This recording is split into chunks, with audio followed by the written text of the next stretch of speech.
upon a time, many, many years ago, a time is calculated by men, but which was merely yesterday in the celestial calendar of heaven, there was in paradise a most miserable, thoroughly unhappy, and utterly dejected cherub, who was known throughout heaven as the littlest angel. He was exactly 4 years, 6 months, 5 days, 7 hours, and 42 minutes of age when he presented his small self to the venerable gatekeeper and waited for admittance to the glorious kingdom of God. Standing defiantly with his short brown legs wide apart, the littlest angel tried to pretend that he wasn't at all impressed by such unearthly splendor, and that he wasn't at all afraid. But his lower lip trembled, and a tear disgraced him by making a new furrow down his already tear-streaked face, coming to a sudden halt at the very tip end of his small freckled nose. But that wasn't all. While the kindly gatekeeper was entering the name in his great book, the littlest angel, having left home as usual without a handkerchief, endeavored to hide the telltale evidence by sniffling, a most unangelic sound, which so unnerved the good gatekeeper that he did something he'd never done before in all eternity. He blotted the page. From that moment on, the heavenly peace was never quite the same, and the littlest angel soon became the despair of all the heavenly host. His shrill, ear-splitting whistle resounded at all hours through the golden streets, which startled the patriarch prophets and disturbed their meditation. Yes, and on top of that, he inevitably and loudly sang off-key at the singing practice of the heavenly choir, spoiling its ethereal effect. And being so small that it seemed to take him just twice as long as anyone else to get to nightly prayers, the littlest angel always arrived late, and always knocked everyone's wings askew as he darted into his place. Although these flaws in his behavior might have been overlooked, the general appearance of the littlest angel was even more disreputable than his deportment. It was first whispered among the seraphim and cherubim, and then said aloud among the angels and archangels, that he didn't even look like an angel.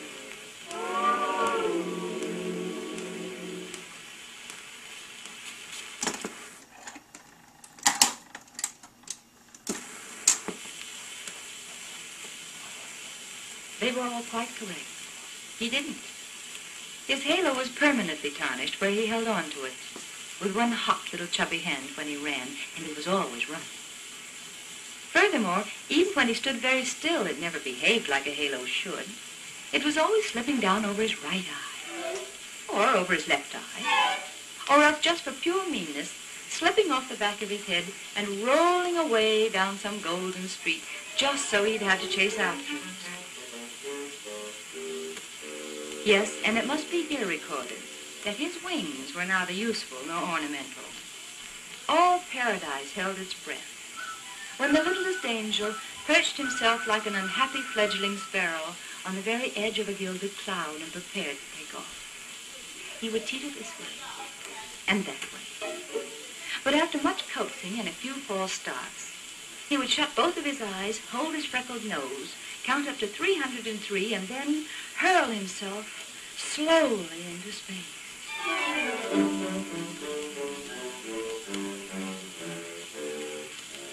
However, owing to the regrettable fact that he always forgot to move his wings, the littlest angel always fell head over halo.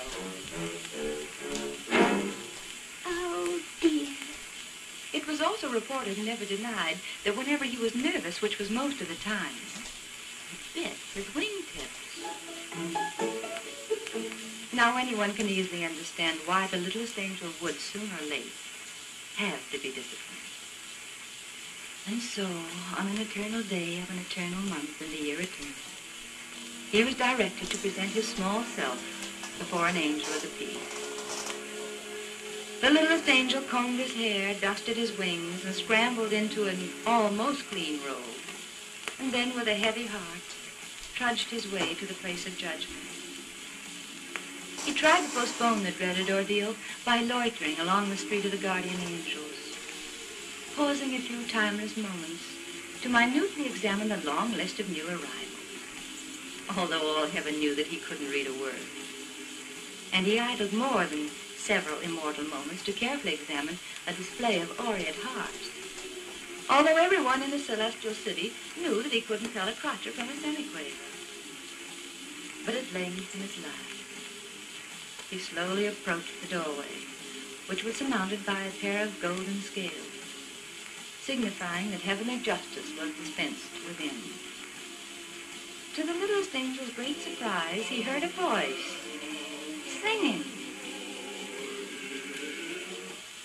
The littlest angel removed his halo and breathed upon it heavily, then polished it upon his robe, a procedure which added nothing to the garment's already untidy appearance, and then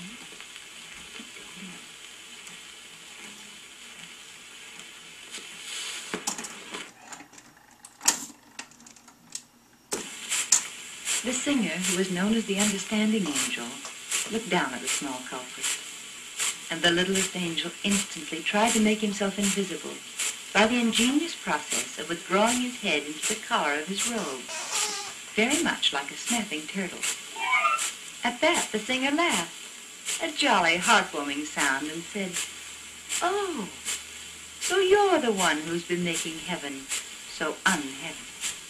Come here, cherub, and tell me all about it." The littlest angel ventured a furtive look from underneath his robe.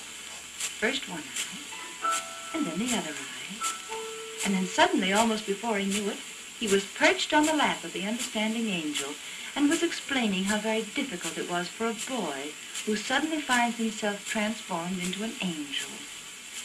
Yes, and no matter what the archangel said, he'd only swung once. Well, twice.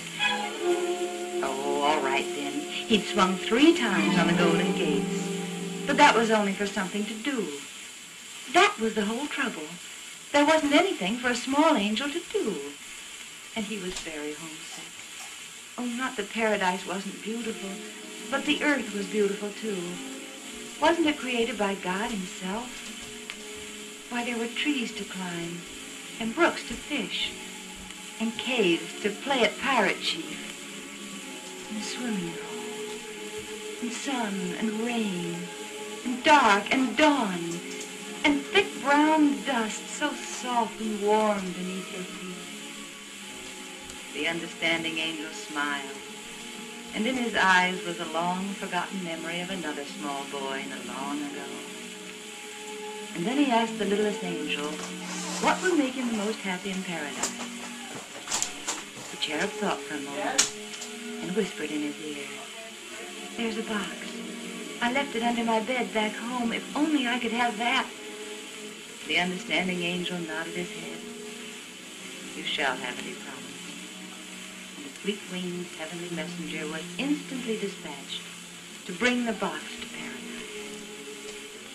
And then, in all those timeless days that followed, everyone wondered at the great change in the littlest angel. For among all the cherubs in God's kingdom, he was the most happy. His conduct was above the slightest reproach. His appearance was all that the most fastidious could ask for.